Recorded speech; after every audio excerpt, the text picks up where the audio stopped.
Bienvenue à The Softness Podcast avec Thalie la douceur. À travers mon vécu, j'espère simplement pouvoir t'aider à élargir tes horizons pour te permettre de t'aimer un peu plus. Bon épisode!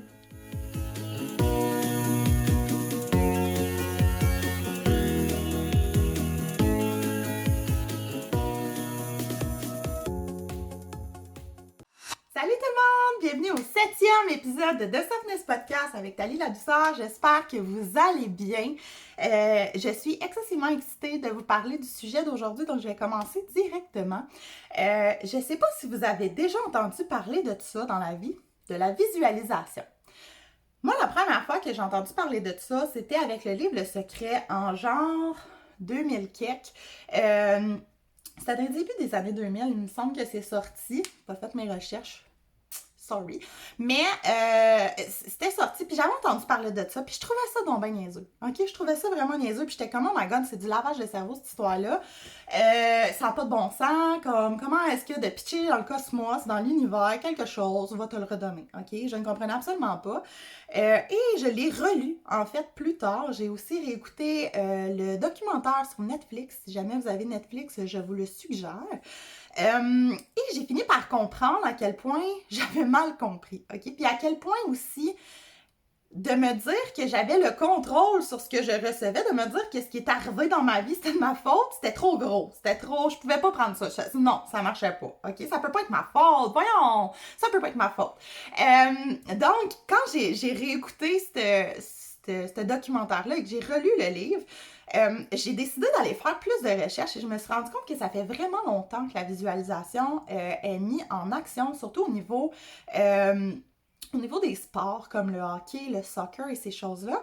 Et ça a des impacts, c'est prouvé. Là, je veux pas vous faire une émission là, super documentaire et tout ça, mais c'est prouvé scientifiquement que le cerveau est puissant, puis que les vibrations que tu vas envoyer, donc l'énergie que tu envoies et que tu dégages, va te revenir. Donc, si tu dégages la boîte, tu vas recevoir de la boîte. Mais si tu dégages du positif, si tu dégages de la confiance, si tu dégages du bonheur, de l'amour, de la patience, ben c'est aussi ce que tu vas avoir. Tu vas aussi recevoir des situations, tu vas vivre des situations qui vont te faire travailler ce que tu vas lancer énormément. Puis moi, ce que je me suis rendu compte, c'est que plus tu vas aller dans le négatif, premièrement, plus tu vas te creuser. Je m'excuse, hein, j'ai comme un petit rash d'allergie. Hein? Vive le printemps/été au Québec. Je suis au Québec. Si jamais vous m'écoutez de France, bonjour. Donc, c'est ça. Comme je disais, c'est vraiment... Plus ça va être négatif, plus tu vas t'entourer de gens négatifs parce que ton cerveau veut confirmer que tu as raison, parce que, tu sais, tu peux pas avoir tort. Donc, plus tu vas t'entourer de gens négatifs, plus ta vie va être négative et plus les situations autour de toi, tu vas les voir négativement. Donc, c'est vraiment un cercle qui tourne de si je pitch dans le cosmos du négatif. Si je dis, mettons, puis ça, moi, je suis bien bonne là-dedans, on le sait bien, ça l'arrive toujours à moi. Est-ce que tu dis ça dans la vie? Moi, je disais ça tout le temps avant. C'est sûr que ça va m'arriver. Juste à mon accouchement, à mon premier, ils m'ont dit « T'as une chance sur tant que ça l'arrive. » C'est arrivé. C'était sûr que ça allait arriver, puis ça l'arrive juste à moi.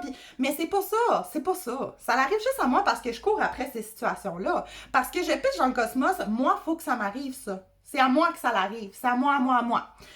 Jusqu'à temps que je me dise, OK, mais si à la place, j'essayais de voir les choses différemment. Si à la place, je prenais une situation, je me ramenais dans le champ-centre, ce qui veut dire je me ramenais dans la réalité vraiment, sans mes émotions négatives ou positives, que je me ramenais à vraiment à voir, puis que je décidais à partir de là, d'y aller d'un point de vue positif, puis de me dire comme, OK, genre, c'est arrivé. Je ne peux pas le changer.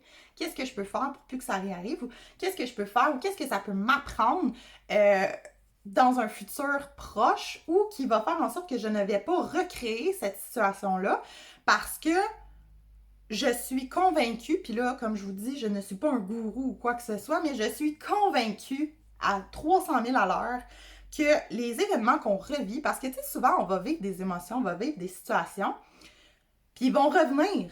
Ils vont recommencer, mais comme avec d'autres gens, dans d'autres, tu sais, ça va être d'autres patterns, d'autres situations, mais ça va toujours être comme le même noyau, le même espèce de petit problème qui revient tout le temps.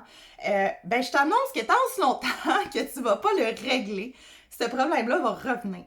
Et je n'y croyais pas, jusqu'à ce que je me mette à décortiquer vraiment les problèmes de ma vie, les problèmes qui sont mes problèmes à moi, qui sont selon moi des problèmes, encore là. Donc, c'est une perception.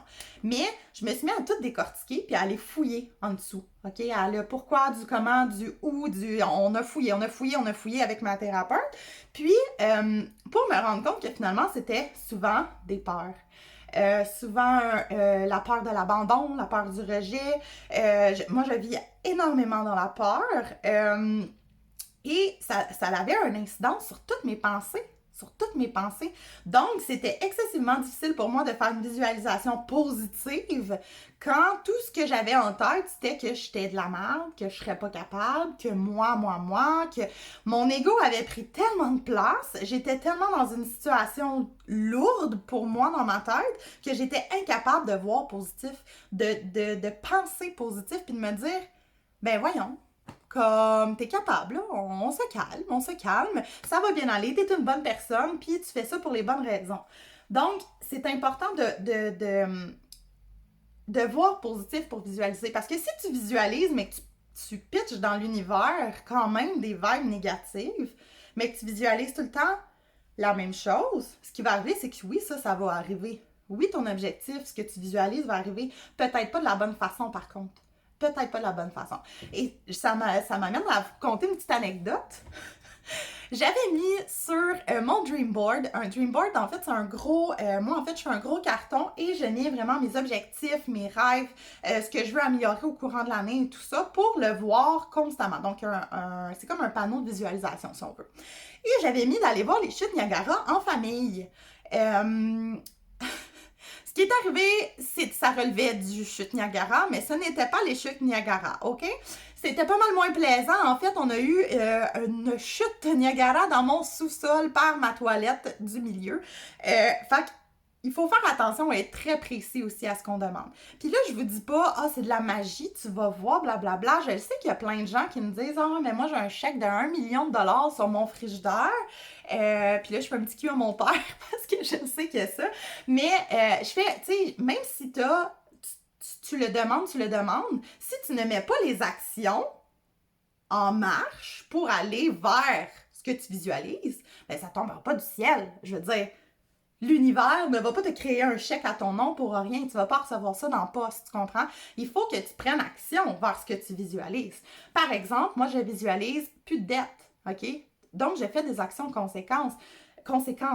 Je vais diminuer mes achats de dépannage, on mange beaucoup moins de resto parce que je veux mettre de l'argent sur mes dettes, parce que c'est un stress pour moi. Donc, je m'arrange pour que ma visualisation se produise.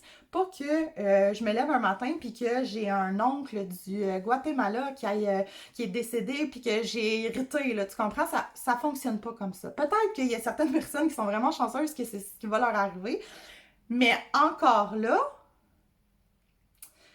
est-ce que ça va être dans un bon optique?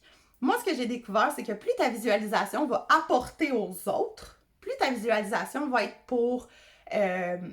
va avoir oui pour toi, parce qu'il faut que ça soit pour toi, il faut que ça parte de toi toujours. Mais plus ta visualisation va avoir un impact sur la vie des gens, par exemple, mon podcast, par exemple, quelqu'un qui décide, elle, qu'elle veut s'ouvrir un centre de dons de je sais pas quoi, mais tu as encore plus de chances que l'univers embarque de ton bord. Quand c'est pas pour l'argent, quand c'est pas d'un côté négatif. Donc, que c'est pas pour être avare, ou que c'est pas pour vivre dans le luxe, ou que c'est pas pour te gâter juste toi. C'est normal de vouloir se gâter, là. Je te dis pas comme, oh mon Dieu, si tu souhaites avoir des choses pour toi, t'es une mauvaise personne. Absolument pas. Absolument pas.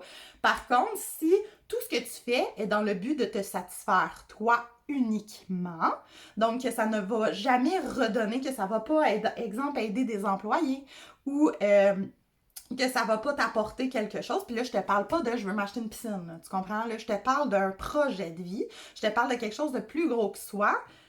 Ben, c'est important qu'il y ait un côté pour les autres. Pourquoi? Parce que d'un, on apprend avec les autres, Hein? On apprend énormément sur soi, sur tout. L'apprentissage, c'est pas une affaire qui finit quand l'école finit. Hein? Ça continue toute une vie.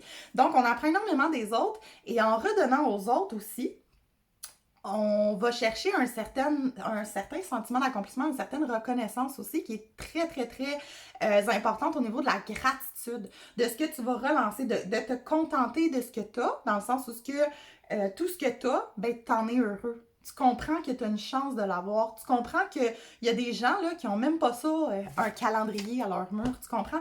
Donc, il faut absolument que tu te rendes compte de tout ce que tu as déjà si tu veux plus.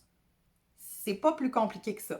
Tout ce que tu as déjà, si tu l'apprécies, que tu prends le temps de te dire je suis reconnaissante pour la santé de mes enfants, je suis reconnaissante parce que j'ai de la bouffe dans mon frigidaire, je suis reconnaissante parce que mon chum avait assez de gaz pour aller travailler, je suis reconnaissante parce que j'ai des gens qui m'appellent ou qui me font des messages pour savoir comment je vais, donc j'ai un bon entourage, je suis reconnaissante. OK? Je suis reconnaissante. Et plus tu vas le dire, plus tu vas le nommer, et plus, je te le dis, c'est pas de la magie, mais c'est tout comme. C'est tout comme. Plus tout va devenir léger. OK? Tout va devenir plus plaisant. Puis plus tu amènes de positif dans ta vie, plus les gens négatifs, les problèmes, puis tout ce qui est lourd, ben tu vas apprendre à mettre tes limites parce que tu vas te dire comme, mais pourquoi est-ce que je vis dans ça? Moi, en ce moment, je suis pas bien, là. Je suis pas bien là-dedans. Puis tu vas le savoir c'est quoi être heureux. Tu vas le savoir c'est quoi tes objectifs de vie parce que tu vas les avoir visualisés. Puis si la personne ou la situation ne convient pas à ce que tu as visualisé pour ta vie, ce que tu as visualisé pour tes objectifs, pour toi, pour ton bonheur, bien ça va être beaucoup plus facile à partir de là de prendre la décision de mettre tes limites puis de faire comme non, ça ne m'appartient pas. Ça ne me convient pas. Et c'est correct que ça ne te convienne pas. Tu n'es pas obligé d'avoir tout le monde dans ta vie. Tu n'es pas obligé d'intégrer tout le monde que tu aimes ou qui ont un impact positif dans ta vie sur certains points. Dans d'autres, par exemple, ta famille n'est pas obligée d'être au courant de tout ce qui se passe dans ta business. Par exemple, dans ta business, ils ne sont pas obligés de savoir ce qui se passe dans ta famille au même principe. Donc, il y a des sphères dans la vie aussi où ce qu'il faut visualiser. Puis ce que j'ai compris, c'est que oui, on visualise un ensemble, c'est certain. Puis souvent, un objectif qu'on va visualiser, exemple, de ne plus avoir de dette, ben ça va avoir un positif sur tout.